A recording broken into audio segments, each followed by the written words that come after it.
Hi mga kabarks. Ang ibon dito sa likod mga kabarks. Tingnan nga natin yung ibon dito.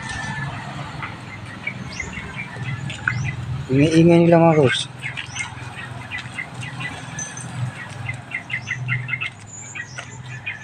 Bakit kaya maingay sila dito?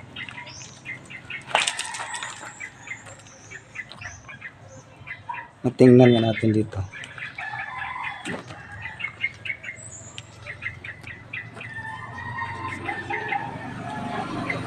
Uy, dito pa pala sila mga kabarks.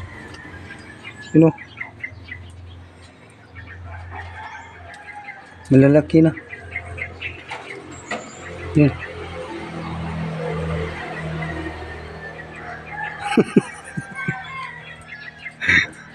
Akala ko lumipad na, hindi pa pala. Sila mga kabarks. Dalawa. Akala ko lumipad na kasi ingay-ingay nila eh. Ingay-ingay kasi ng ibon dito. Hindi pa pala lumipat. Ingay-ingay nila. Nasa puno ng sabana. Listen, Sam. Dito pa naman sa Sam mo. Huwag mong ano yun yan. Sam.